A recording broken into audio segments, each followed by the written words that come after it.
diversity, but not the sort of diversity you're anticipating. Diversity, I'm going to use the King and Kier Starmer as two diverse characters. One's on the hard left, and the unsuitable hard left, and he's in number 10. And the other one couldn't be more establishment. If you try, he's the King of England, the head of the Church of England. Head of the Church of England, yet defender of the faith, plural. That doesn't sit well with me, but probably doesn't sit well with a lot of people. Why should you be the defender of other people's faiths? They've got lots of people defending their faiths. We need someone to defend ours. We're getting trashed by the wayside.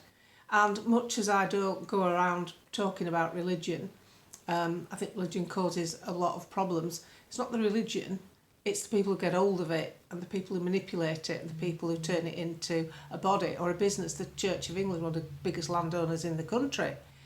And now the head of the Church of England is defender of the faiths in his own speech. And the speech yesterday, I don't know what message it sent out to you, but it just sounded like propaganda, like the same old, same old. So how come the king, who's completely opposite to Starmer, Starmer doesn't even have any time for the royal family, as a lot of left-wing communist types don't, but yet the rhetoric's so similar. What they're preaching is you to be calm and kind and accepting of everything else. And yet the very things that are infiltrating our society are the most inhospitable, unacceptable faces of religions you could ever wish to meet. That theirs is the one that must be the one to listen to.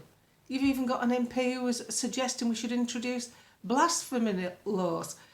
How can you do that in a country that's got predominantly a growing movement is atheism, people who don't believe? Is it any wonder? Because the faith they could have believed in this country has been diluted so much and been pushed to the back of the queue to accept other people's faiths that it's ceasing to exist. Who in their right mind thinks it's okay to sell churches off so that other people's faiths can then commandeer them? And it's going on around us. So if you look, two very different characters, diverse, the diversity of the King and Kier Starmer pushing the very same instances. It's all right saying that diversity has been a success and we've watched the heartache after Southport, but that's narrative to me. That isn't reality. And it's very easy to do that if you've got bodyguards and armour-plated vehicles, and everywhere you go you're in a motorcade, and you've got advisors telling you what to think, because that's basically what's happening with King Charles. His advisors, where are they coming from? Oh, they're the Sir Humphreys of this world, the backroom important people that you never really see. And it's very easy to say it's a success and it's been a good thing for the country when you're in hundreds of acres of land where you live and everything's guarded and protected with a fence is a border.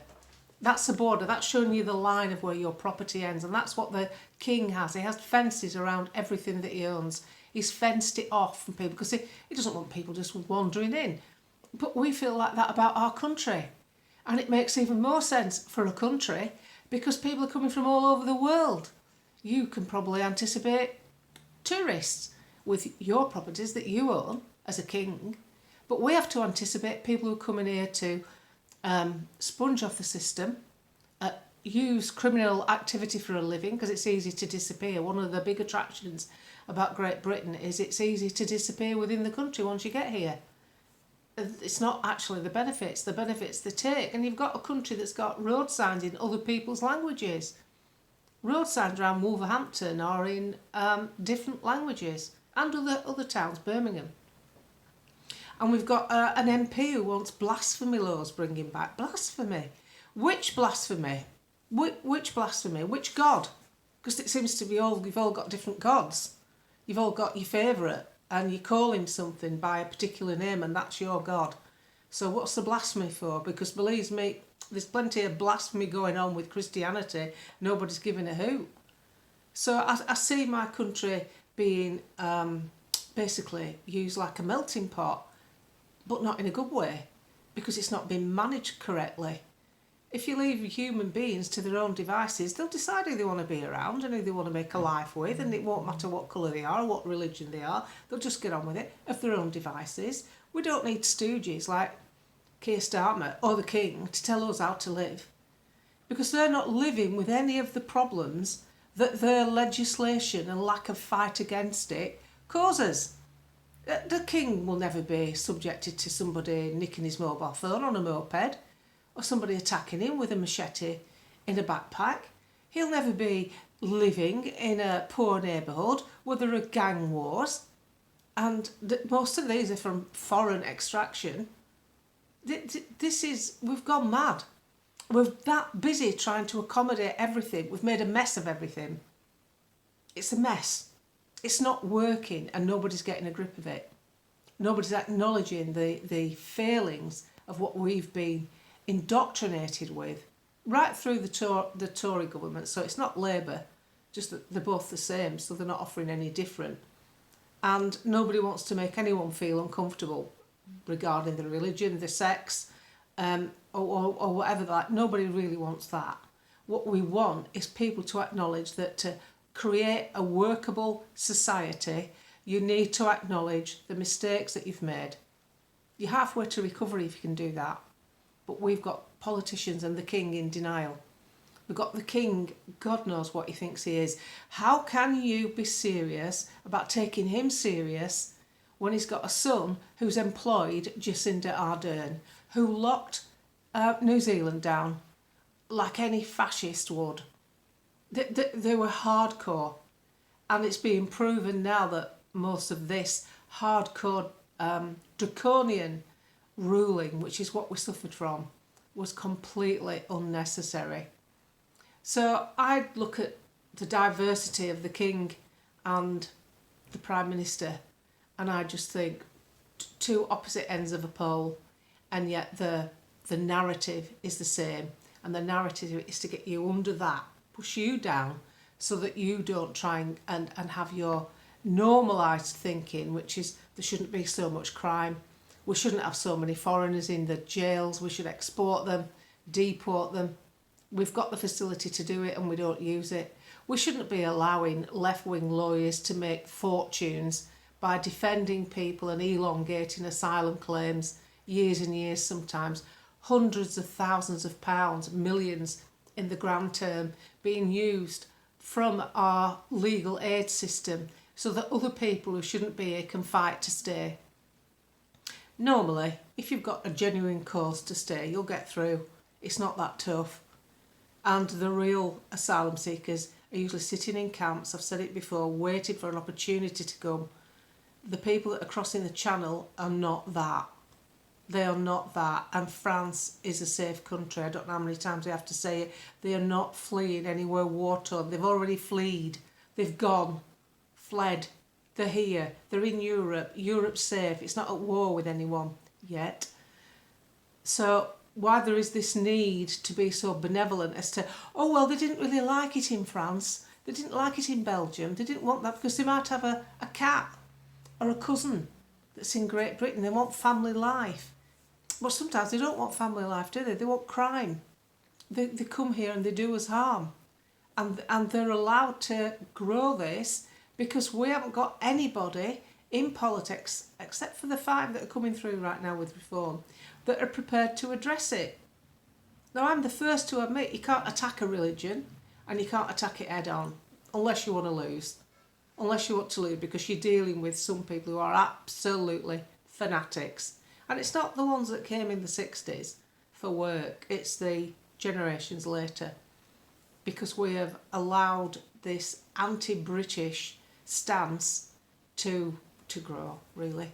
It's okay to call us, you can say what you want about us, nobody defends our values, but we've got to accept everybody else's. That's not going to work. People aren't going to accept that because it's depleting life. Your infrastructure can't cope. It can't cope with the volume of people we've already got, and we're allowing more and more in. The net figure is just under 1 million in a year. That's after you've allowed people that have left. The figure's actually greater than that that's come in. And how can you do that when they're taking 17,000 beds off you in the NHS? 20,000 altogether since 2015. 20,000 less beds in the NHS in a growing population. How's that going to work? So when I see King Charles coming out with what I call utter tripe in his speech. That doesn't make me feel like I'm watching a king of my country. That makes me feel like there's another mouthpiece at work trying to cajole me into believing everything's all right, pay us some more tax, pay green levy charges, income tax, cripple businesses who can't afford to pay these new increases. You know, what one chap was telling me, he's got another £1.8 million a year to pay because of the change in the PAYE scheme. So how is he going to survive that? And what they're doing to farmers. How can he sit here in charge of this green and pleasant land and watch what's happening to our farmers and then come out with that load of tripe yesterday? And yet there's still people who believe in the king and they sit down and watch the speech. It's over. It's a dead duck. The royal family is clinging on for a future that they're not entitled to because they haven't upheld their side of the bargain, in my view. It's a 1,200-year-old brand, that's all it is, being salvaged. And unfortunately, from Prince Andrew to Harry to quite a few of them, they've not kept up their side of the bargain. So I didn't feel anything for the King's speech yesterday. I just felt annoyed. I can't believe it's happened. I can't believe we've gone so weak and so diluted, and it's not good for Britain. The things that he claims are good for Britain are not good for Britain at all. Because you wouldn't have so many people talking about politics. We'd all be oblivious and just getting on with our lives, concentrating on our own stuff. So, no, sorry, you didn't do it for me. You didn't win any brownie points. You didn't win me back over. I don't think... I just think it's just a dead duck. Thankfully, you've got a back door. You bring a lot of tourism in. But that's all I see.